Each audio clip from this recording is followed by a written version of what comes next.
Notre prochain invité, c'est le nouveau directeur. Bien, nouveau. Il y a presque une année de fête, là. Presque. Mais, bon, parce qu'il était là, vous avez commencé au mois de septembre. Au mois de juillet. Mois de juillet. Oui, nous, les mais mandats officiellement, commencent là, pour l'année scolaire avec qui des commence élèves. en septembre. Effectivement. Patrick Gagnon, bonjour. Bonjour. Nouveau ou l'actuel directeur de l'École secondaire Louis-Jacques Cazot. Merci d'être là. Ça fait plaisir. On a reçu, on va commencer par le commencement.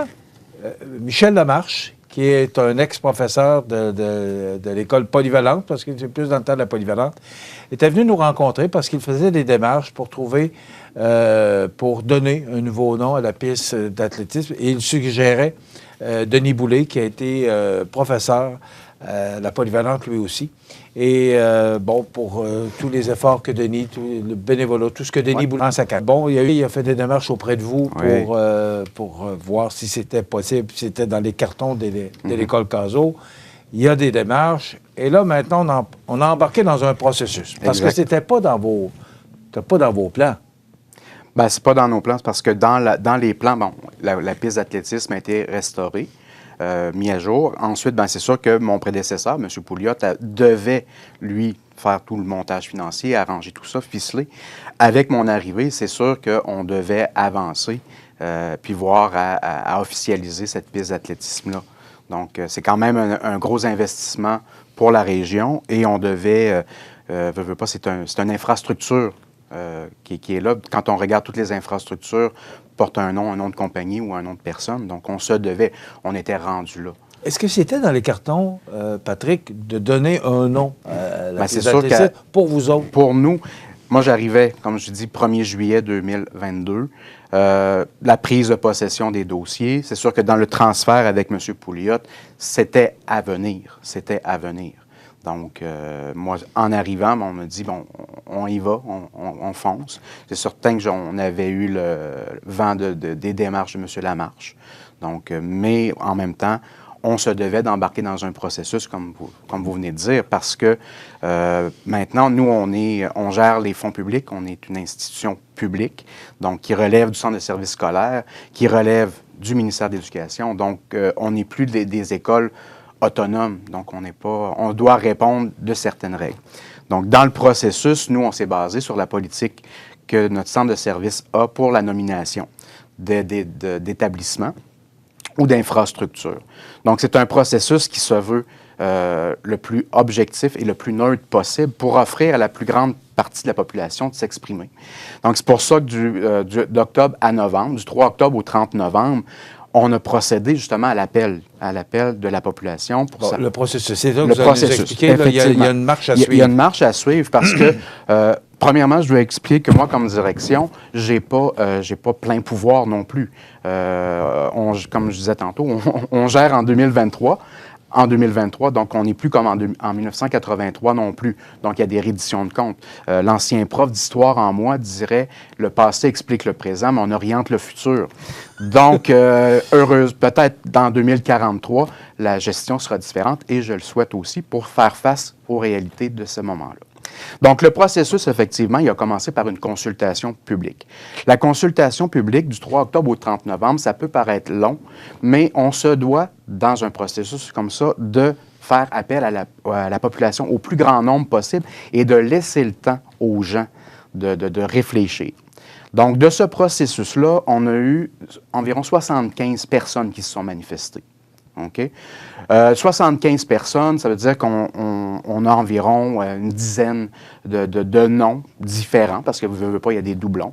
Il a fallu répéter aussi ou rappeler que c'était pas un vote. Là. On n'était pas c'était pas comme les villes qui proposent leur candidature pour les Jeux olympiques. Là. Donc, c'est pas un vote populaire. C'est vraiment objectif et neutre. Donc, on a pris les noms, les 75 propositions, le résultat des 75 personnes. Et de ça, on a repris nos critères, parce qu'on s'est donné des critères. Donc, un nom francophone, un nom qui a une signification pour le milieu, un nom qui représente une valeur pour en fonction de l'infrastructure. C'est sûr que ça aurait pu être un nom autre qu'une personne aussi. Donc, vraiment, on a eu un inventaire là, de noms. Donc, c'était d'ouvrir le dossier publiquement, oui. de prendre toutes les suggestions de noms Exact. pendant une période donnée. Exactement. OK. Donc, on laisse le temps. Ensuite, on avait un comité. Donc, on se doit de former un comité. La décision du conseil d'établissement, ça a été le conseil d'établissement sera le comité pour la nomination de la piste d'athlétisme. Parce que ce comité-là est formé d'élèves, de parents, de membres de la communauté et du personnel de l'école. Donc, ça fait quand même un bon inventaire d'opinions. Donc, voilà. Et on a repris les propositions, on a analysé en fonction des critères, et de là, il y a eu une sélection, une première sélection. Et pour continuer, pour progresser, nous, on se doit ensuite de se tourner vers le secrétariat général du centre de services scolaires pour soumettre les noms qu'on avait, nous, retenus. D'accord? Pour voir, après ça, avec la toponymie, avec l'Office de la langue française et aussi, on est en 2023, on apprend du passé, donc voir s'il n'y a pas des litiges avec les noms qui ont pu sortir. C'est donc bien compliqué. C'est pas compliqué, c'est ça, c'est qu'on veut offrir un nom qui dure, qui perdure, et qu'on n'ait pas une mauvaise surprise de dire, ben au bout on nomme une infrastructure, puis on se doit, parce qu'il y a une controverse avec ce nom-là, de changer et de repartir. Donc, on se doit d'avoir la certitude que les candidatures que l'on soumet soient pas repris dans d'autres milieux, soient exempts de toute poursuite judiciaire aussi, pour ne pas avoir à faire face à un scandale. Donc, à partir de ça, donc quand on a envoyé les candidatures, on a eu un retour du secrétariat général du centre de services scolaires, et c'est là que le comité commence son travail, donc en délibéré. On échange. Premièrement, il fallait avoir aussi une présentation plus approfondie de qui étaient ces personnes ou ces noms-là, donc c'est quoi l'origine, et des échanges. C'est certain que dans les échanges, on se veut le plus, comme je disais tantôt, objectif et neutre. Ce qui veut dire que nous, on les faisait à huis clos parce qu'on ne veut pas que ça soit diffusé non plus parce qu'il y a eu des échanges. Ça ne veut pas dire qu'on a unanimité et que tout le monde pense la même chose. Donc, on a à travailler ensemble, on a à poser des questions. On s'est retourné vers le secrétariat général aussi pour reposer des questions, pour approfondir, pour être certain à la fin que le nom que l'on allait choisir était parmi ce qu'il y avait dans les choix, le nom qui représentait le plus et qui soit le plus significatif.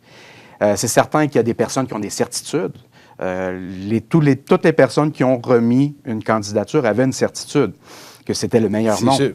Donc, tout le monde a dit c'est le meilleur. Donc, parce que sinon, ils ne l'auraient pas soumis. C'est quand même pas un travail facile. Parce que les gens qui ont recommandé, vous dites que vous avez eu 9 noms? À peu près. Donc, tout le monde croyait que c'était la meilleure personne pour représenter la... Oui, meilleure personne ou le meilleur nom, parce que c'est pas nécessairement le nom d'une personne. Donc, c'est sûr, mais d'où l'importance d'un processus, d'une politique. Au Centre de services scolaires de la Côte-du-Sud, on a une politique pour la nomination, justement. Donc, on a un cadre qui est objectif et neutre. Et on se doit d'être exempt de toute pression ou lobbyisme autour de ces travaux-là. Quand tout ça est fait, Patrick, qui prend la décision? Qui dit, bon, OK, là, vous avez un comité, vous avez tout le processus que vous avez expliqué, mais à partir du moment où tout ça est fait, c'est un vote à l'unanimité ou c'est certain que c'est le comité. Là, on parle d'une infrastructure. Si c'était un établissement scolaire, c'est le conseil d'administration du centre administratif. Donc, nous, dans le cas d'une infrastructure, c'est le comité. Effectivement, à la fin, on échange et on délibère et on arrive à une décision finale. Donc, peut-être pas l'unanimité, la majorité. Donc, on doit arriver à un consensus majoritaire. Alors, vous allez nous annoncer quel nom portera la piste d'athlétisme, parce qu'on n'a pas... Vous n'avez pas? OK. Non, pas on du l'a tout. annoncé en grande pompe. Écoutez, on vous a laissé l'honneur de nous l'annoncer. Oui. Le privilège, oui. surtout. On a commencé à l'annoncer en famille hier. Donc, hier, c'était le gala des Grizzlies, donc le gala du sport qui regroupait plus de 250 athlètes, 20 équipes de sportives. Donc, c'était le soir de gala. Et c'était annoncé, comme je dis, en famille, donc dans le gala. Donc, oui, à partir de tout ce processus-là, on est arrivé au choix final de M. Denis Boulay, enseignant en éducation physique de 1968 à 2000. Donc, pour 32 ans de carrière. Donc, on a procédé. La décision avait été prise déjà il y a quelques temps, mais on était sous embargo pour réserver la surprise à notre gala. On avait inclus la famille, bien sûr. C'est la famille qui est venue assister hier avec nous. Et on a impliqué Sonia, la fille de Monsieur Boulay, donc pour venir s'adresser à la foule. Donc, ça le comble en passant à l'auditorium Edwin Bélanger. Donc, oui, c'est Denis Boulay qui a été sélectionné pour l'ensemble de l'œuvre. Et je dirais que le mérite revient à Denis pour avoir investi autant d'énergie et autant de temps. Et c'est ça. C'est sûr qu'il y avait de très bonnes candidatures aussi, mais on est arrivé à cette décision-là en comité. Donc, ça va être ça va s'appeler la piste d'athlétisme Denis Boulay? Oui, depuis hier soir, elle s'appelle la piste d'athlétisme. OK, déjà? Ah ouais? En annonçant le nom, c'est sûr que ça devenait officiel. Donc, on parle de la piste d'athlétisme Denis Boulay. Donc, ce n'est plus la piste d'athlétisme de Montmagny ou de l'école secondaire Louis-Jacques. L'Aviron? Le club L'Aviron. Club L'Aviron. Vous allez officialiser ça. Oui, depuis hier soir, ça s'appelle officiellement la piste d'athlétisme Denis Boulay, mais là, est-ce qu'il va y avoir une plaque? Est-ce qu'il va y avoir une identification? Comme dans toute infrastructure ou dans tous les établissements, il va y avoir, oui, une affiche pour la nomination. On est en démarche là, parce qu'on a quand même des processus là aussi pour un affichage. Puis ça, je le travaille avec Jonathan Fortin, là, le président du Club L'Aviron. Il reste 2 minutes. Déjà. Oui, ça passe vite, hein? Oui. Ce soir, il y aura un spectacle à l'école Cazot. Oui. Et j'apprenais que c'est le 50e anniversaire Bien sûr. de l'école Cazot. Oui. Je suis un peu surpris, parce que moi, je suis allé à la Polyvalente il y a 50 ans. J'ai terminé en 74.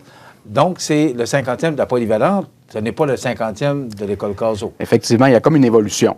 Okay? On a l'école Louis-Jacques Cazot, qui était au début avec du ministère de l'Éducation, donc à la fin des écoles normales.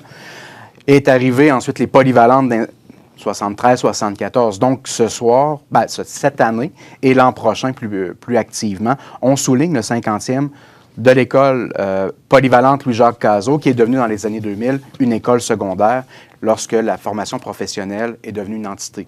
Donc, parce qu'une polyvalente regroupe 2 ordres d'enseignement, donc poly, ça le dit, ils ont plusieurs. Donc, dans les années 2000, les écoles professionnelles se sont formées, ce qui veut dire que nous sommes devenus une école secondaire. Mais effectivement, vous avez raison, quelle école et quelle école. Donc, c'est le 50e, c'est les festivités du 50e de la polyvalente devenue école secondaire Louis-Jacques Cazot. C'était école secondaire Louis-Jacques Cazot qui est devenue polyvalente et qui revient à l'école secondaire. Ouais. Parce que là, ce que j'ai compris, on fait des chroniques avec le centre de service scolaire, c'est que à Saint-Paul ou maintenant, c'est Saint-Pamphile, ce sont des écoles secondaires, oui. Ce ne sont plus des polyvalentes. Pas du tout, exactement. C'est pas juste Cazot. Non, c'est ça, parce qu'au moment où les écoles professionnelles ont été créées, une entité à part, donc une gestion, une direction à part, on a séparé les 2 secteurs, secteur jeune, secteur de la formation professionnelle. C'est à ce moment-là qu'on est devenu des écoles secondaires. Effectivement, ce soir, c'est le 2e événement ou le premier événement, tout dépendant. C'est le premier événement culturel. C'est le spectacle de musique à 19h ce soir à la salle Edwin Bélanger, qui regroupe des musiciens actuels, donc nos élèves actuels, Et M. Collin, l'enseignant de musique, a fait appel aussi à des anciens de l'école secondaire Louis-Jacques Cazot et même peut-être de la polyvalente. Et on va regrouper un spectacle avec 26 pièces de musique. Et c'est gratuit, c'est ouvert à tous. La population est invitée. Toute la population est invitée. invitée. C'est premier arrivé, premier servi. Oui, donc oui, admission générale. Puis ben, c'est sûr qu'il y a une contribution volontaire en fonction de votre degré de satisfaction. Alors, à l'automne, on va souligner plus et davantage le 50e anniversaire de Cazot. Donc, on aura l'occasion de vous voir un petit peu plus souvent sur nos ondes. Assurément. Et je vais vivre avec ce que je viens d'entendre. Je fais partie des anciens. Moi aussi. Patrick Gagnon, merci beaucoup. C'était très intéressant. Merci, Michel. Donc, c'est officiel. La piste d'athlétisme, maintenant, porte le nom de piste d'athlétisme Denis Boulet. Je veux féliciter, entre autres, Michel Lamarche pour toutes les démarches que ce professeur-là a fait, cet homme-là a fait pour que la piste d'athlétisme porte le nom de Denis Boulet. Ça mérite nos félicitations pour le travail qu'il a fait parce qu'il y croyait. Merci, M. Gagnon. Ça fait plaisir.